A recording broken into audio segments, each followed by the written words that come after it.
Dans cette capsule, vous apprendrez ce qu'est un modèle algébrique et comment en concevoir un. Commençons par la définition du modèle.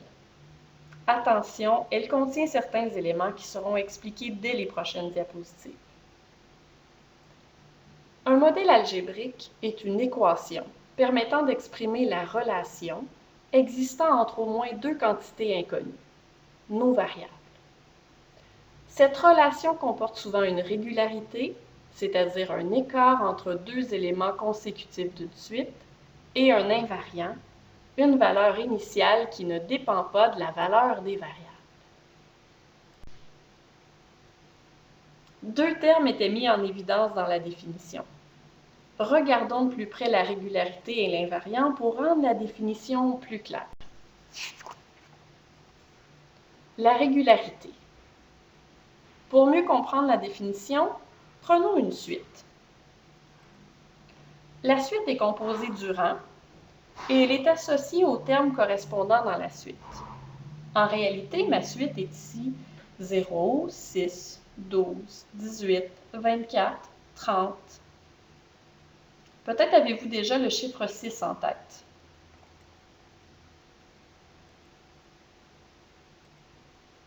La régularité, je le rappelle, est l'écart entre deux éléments consécutifs d'une suite. Ici, plus 6.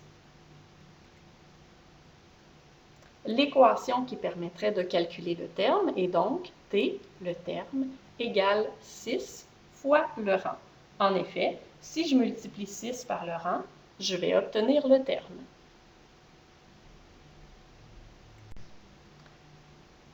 Maintenant l'invariant. Prenons une autre suite. Cette fois, la suite est 2, 8, 14, 20, 26. Trouvez-vous la régularité? Le premier nombre est différent, mais l'écart demeure le même. Plus 6. La régularité est l'écart entre deux éléments consécutifs d'une suite. Revenons à l'invariant. L'invariant est la valeur initiale. Elle ne dépend pas des variables. Ici, plus 2. C'est la valeur du terme quand le rang est à 0. C'est la valeur initiale. L'équation est donc T égale 6, la régularité, fois le rang, plus 2.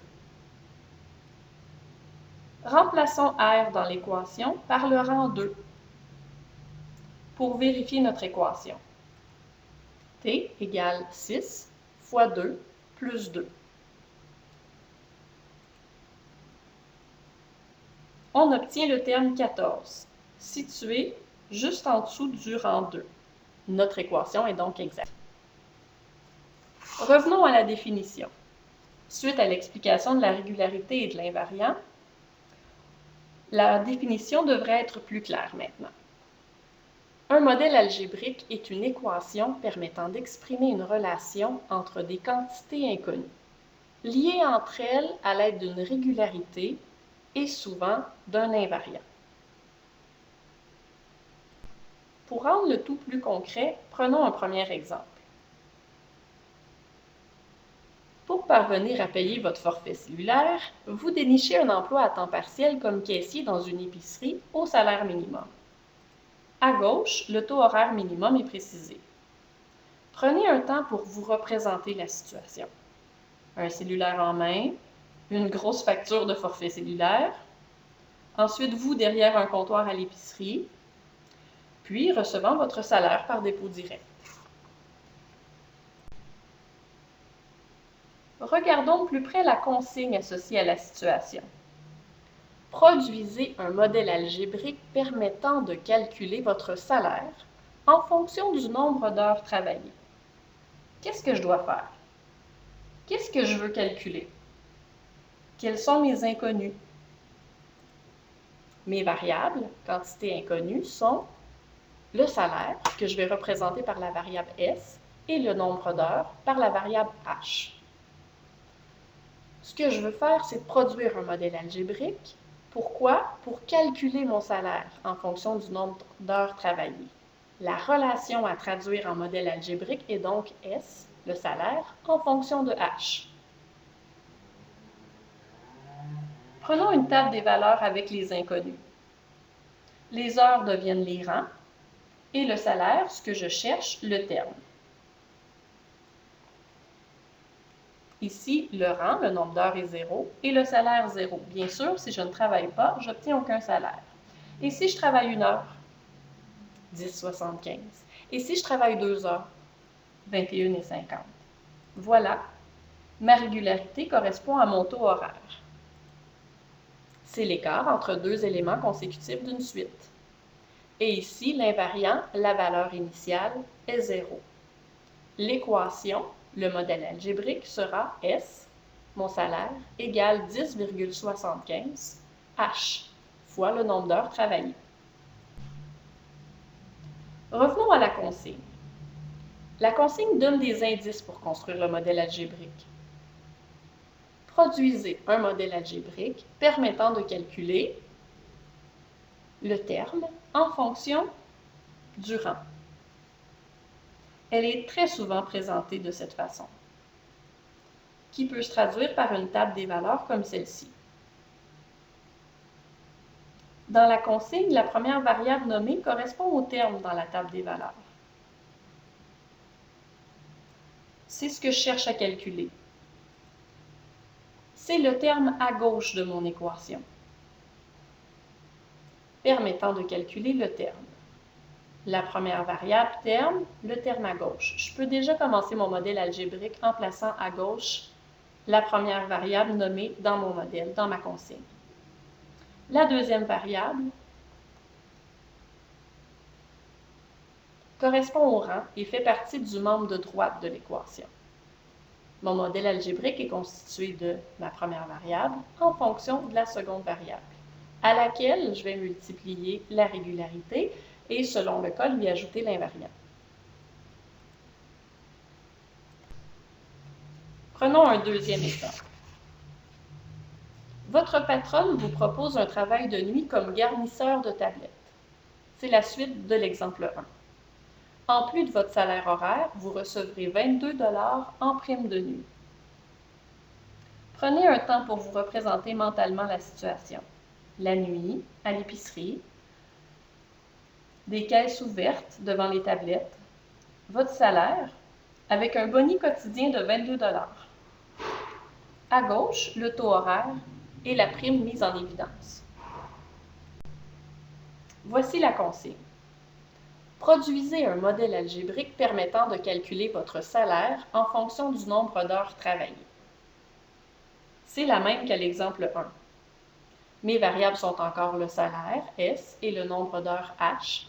La relation à traduire en modèle algébrique est, encore une fois, S égale en fonction de H. Prenons une table des valeurs dans laquelle nous plaçons les variables et les valeurs. Si je reçois une prime, peu importe le nombre d'heures travaillées, je la trouve dans mon tableau, en dessous du rang 0. Puis, pour chaque heure de travail, j'ajoute mon taux horaire de 10,75. Le salaire devient plus intéressant. Mais la régularité, l'écart entre deux éléments consécutifs d'une suite, demeure 10,75. C'est mon taux horaire. Mais l'invariant est différent ici. C'est la valeur initiale, 22. Le tableau nous permet de constater que seul l'invariant modifie le modèle algébrique de l'exemple 1. Notez qu'à l'intérieur de la table des valeurs, à côté de ma variable, j'inscris mes unités de mesure pour les garder bien en tête pour la résolution. Pour voir ce que je cherche à calculer, ici, le salaire en dollars. L'équation sera S égale 10,75, ma régularité, fois H, ma variable, plus 22, mon invariant. Prenons un troisième exemple, un dernier, un peu différent. Il se distingue des deux autres parce que la régularité n'est pas donnée, il faut la calculer. Est-ce que la consommation d'essence de votre voiture vous permet de vous rendre à Montréal avec un seul plein? Prenez un instant pour vous représenter la situation. Votre auto, le parc. Un seul plein? À gauche, les chiffres précisant la question. Les nombres précisant la question. La distance, 632 km. La consommation, 7,5 litres au 100 km. Et le réservoir, 55 litres. Pour calculer la régularité, nous avons besoin de la consigne. Produisez un modèle algébrique permettant de calculer le nombre de litres consommés en fonction de la distance à parcourir. Ce que je dois faire, produire un modèle algébrique. Pour calculer quoi? Le nombre de litres. La régularité doit correspondre à la relation. Ici, le nombre de litres en fonction de la distance, en kilomètres. Combien de litres la voiture consomme-t-elle pour 1 kilomètre? Pour le savoir, il faut convertir la consommation du véhicule de litres au 100 km en litres pour 1 km pour pouvoir multiplier la régularité avec ma variable calculée en kilomètres. Prenons la proportion 7,5 litres au 100 km, ici la fraction des litres, ici la fraction des kilomètres. La loi fondamentale des proportions, je pose le produit des moyens est égal au produit des extrêmes. X, ma régularité, mon nombre de litres pour 1 km, 0,075 litres. Revenons à la consigne. Produisez un modèle algébrique permettant de calculer le nombre de litres consommés en fonction de la distance à parcourir. Mes variables sont le nombre de litres et la distance. Et la relation à traduire en modèle algébrique est donc L en fonction de D. Voici ma table des valeurs. 0 km, 0 litres.